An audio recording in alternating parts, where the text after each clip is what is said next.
Terima kasih Anda masih bersama kami di Sapa Indonesia Pagi. Saudara Presiden Joko Widodo meninjau Istana Negara di Ibu Kota Nusantara IKN, Kalimantan Timur.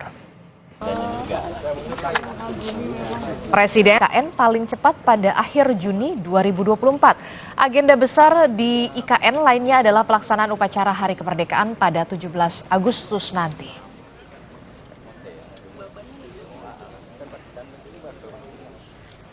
Sehari pasca mundurnya Ketua Otorita IKN Nusantara dan wakilnya, Presiden Joko Widodo ke Kalimantan Timur, selain melihat kesiapan upacara peringatan HUT ke-79 RI, Presiden Jokowi juga meresmikan beberapa infrastruktur di IKN Nusantara. Salah satunya adalah Persemaian Mentawir serta Embung yang menjadi salah satu penyedia air baku di IKN. Jokowi didampingi PLT Kepala Otorita IKN sekaligus Menteri PUPR Basuki Hadi Mulyono dan PLT Wakil Kepala Otorita IKN yang juga Wamen ATR BPN Raja Juli Antoni serta sejumlah menteri dan pejabat lainnya.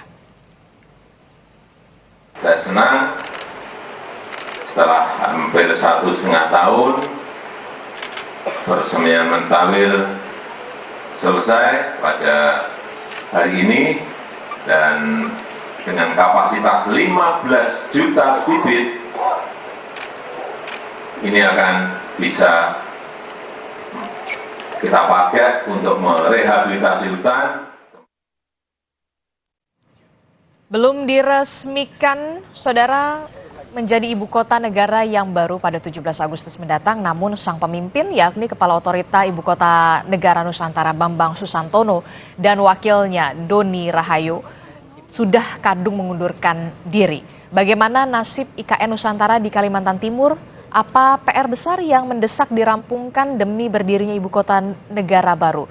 Kami akan membahasnya bersama dengan pengamat kebijakan publik. Sudah ada Pak Trubus Rahadiansyah. Selamat pagi Pak Trubus.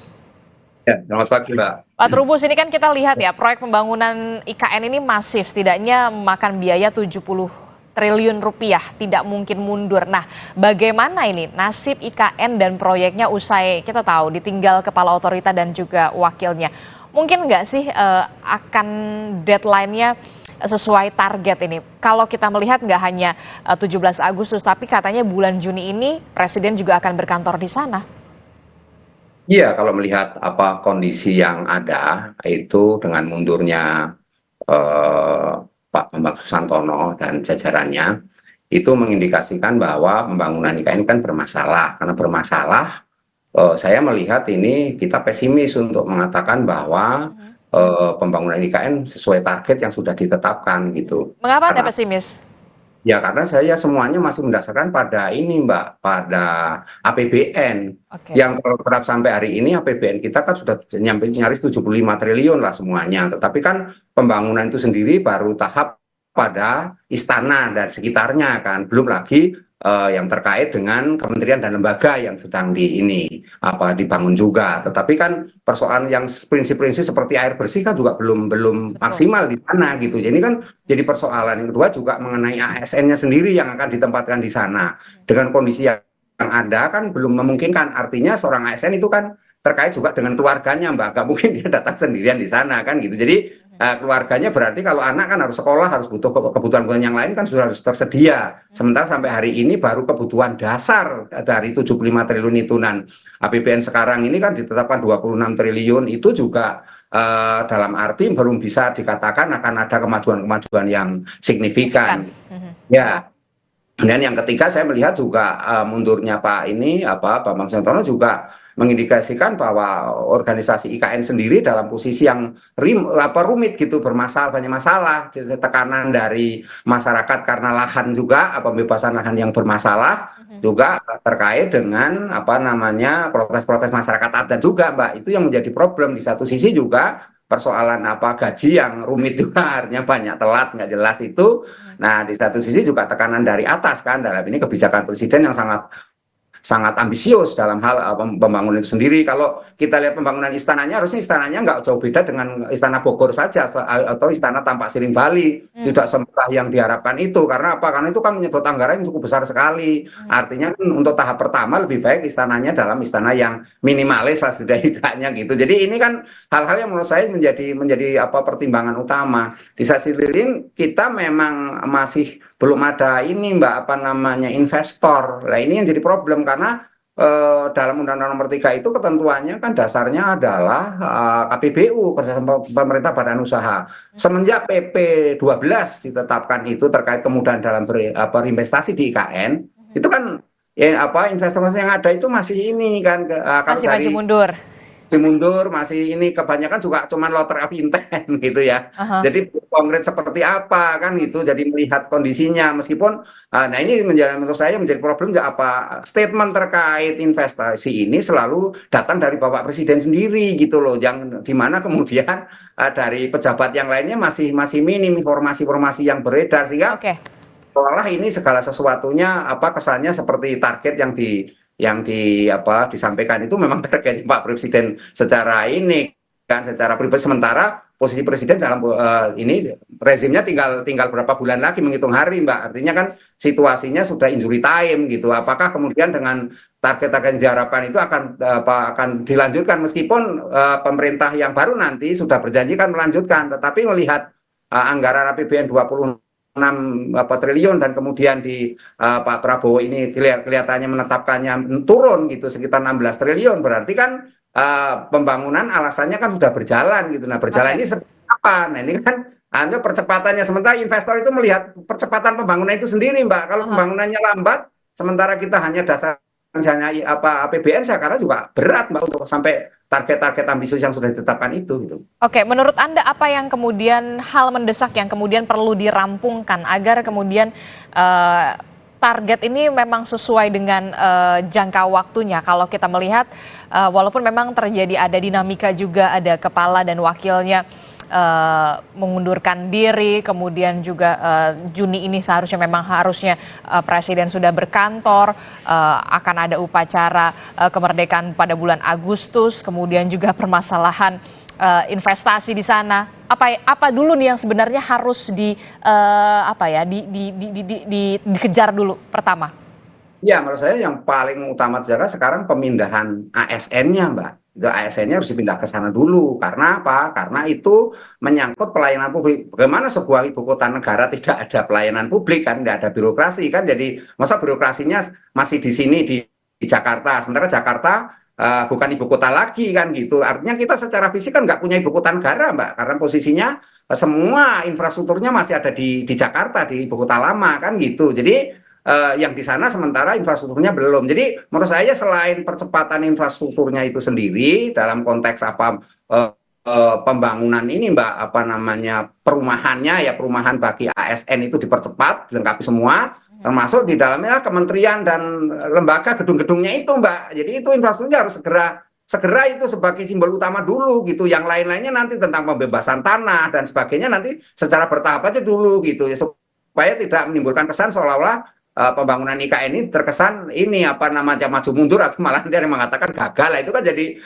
image yang berkembang ini kan jadi kurang ini. Sementara ini kan persoalan trust Mbak, karena trust internasional trustnya kan investasi itu pada tataran percepatan itu sendiri. Kalau pembangunan fisiknya aja belum banyak malam kemajuan ya bagaimana investor asing mau masuk kan gitu. Jadi ini yang menurut saya kita harus dalam tataran harus betul-betul fokus gitu dengan istilahnya anggaran yang ada, artinya APBN itu sendiri Mbak yang memang fokusnya dari sana sumbernya gitu Mbak. Oke, ini kan kita tahu kemarin kan kepala dan wakilnya memang sudah mengundurkan diri. Nah yang menggantikan ini adalah sosok Menteri PUPR Pak Basuki Hadimulyono yang kita tahu memang cukup gerak cepat begitu. Anda melihatnya ini menjadi faktor juga mempercepat sesuai dengan arahan Presiden supaya targetnya bisa kita rampungkan di bulan Agustus?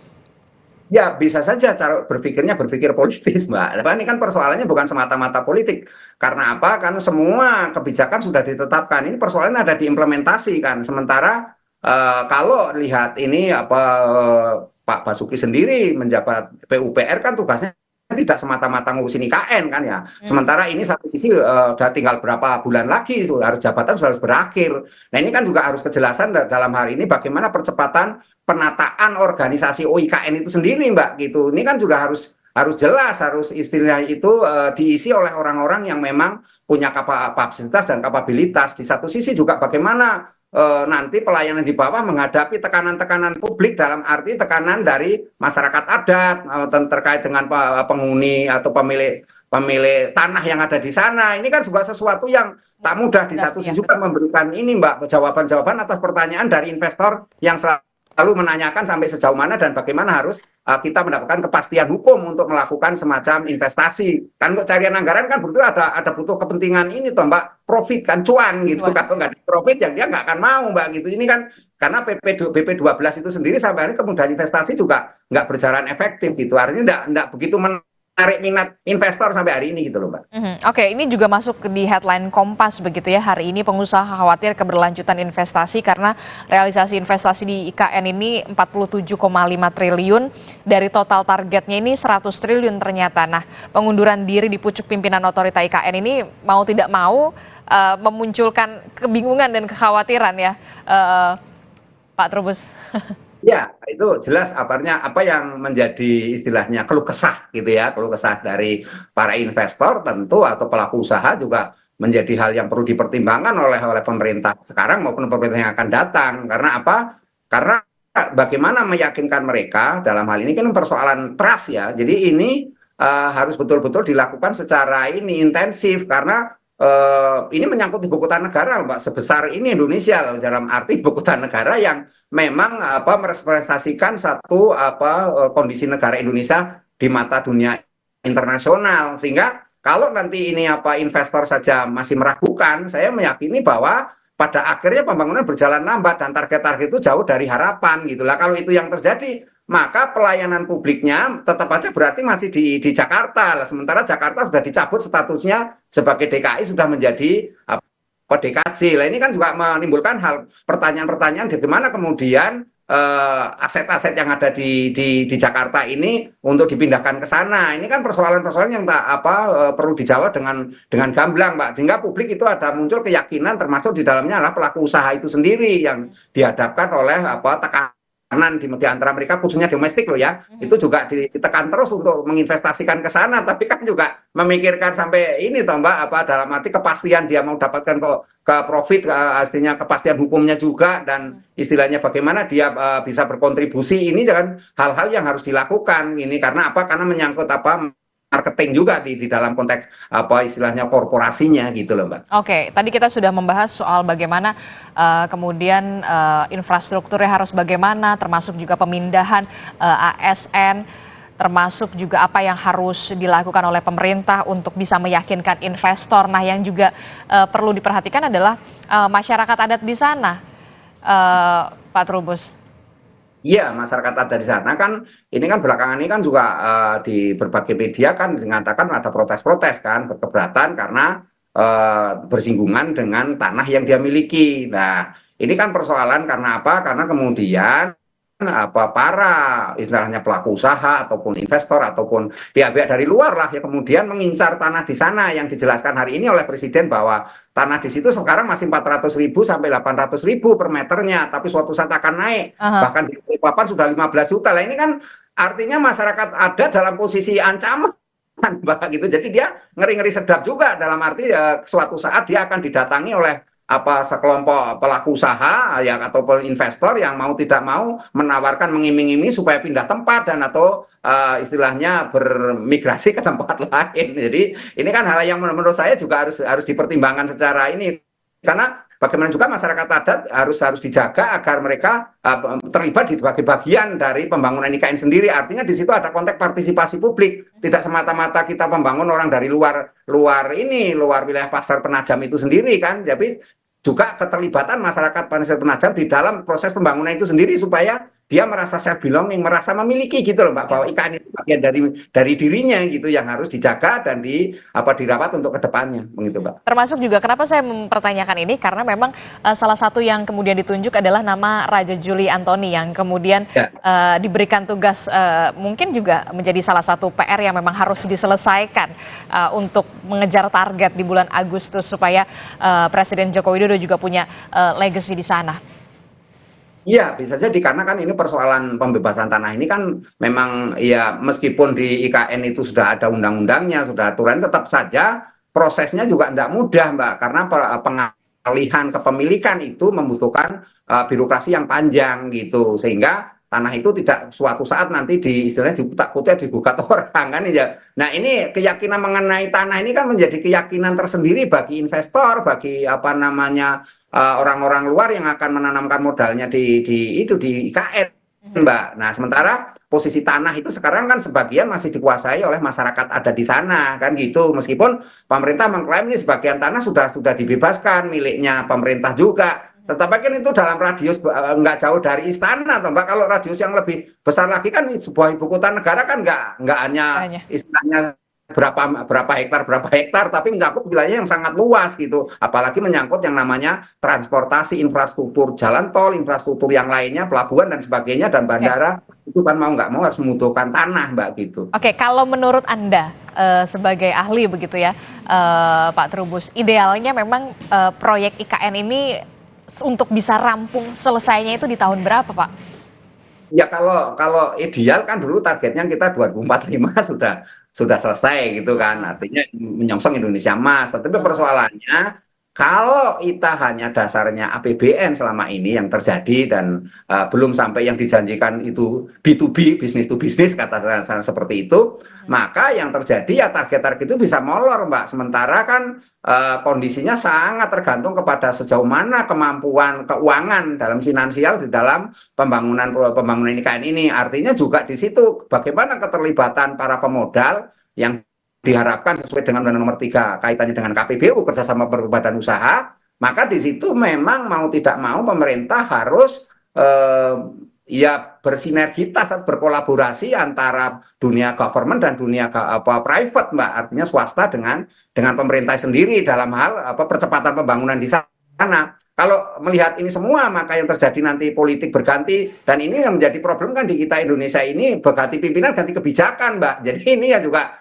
menjadi itu sebagian dari pelaku usaha mungkin wait and see juga melihat untuk investasi di sana secara besar-besaran kan, Mbak. Jadi itu juga hal-hal meskipun sekaligus kita katakan PP 12 sudah memungkinkan itu semua, bahkan segala perangkat itu sudah ada, perangkat kebijakannya kan sudah ada semua, kewenangan sudah diberikan. Tapi bagaimana akhirnya mereka toh yang namanya kepala dan wakilnya juga ujung-ujungnya mundurkan juri, kan ini berarti kan sesuatunya belum bisa dikatakan ini, Mbak, mantap gitu kan, belum. Iya. Oke, nanti kita akan tunggu bagaimana proyek IKN ini apakah akan sesuai dengan targetnya, karena memang targetnya ini di bulan Agustus pada saat pelaksanaan kemerdekaan ya, perayaan kemerdekaan 17 Agustus mendatang. Terima kasih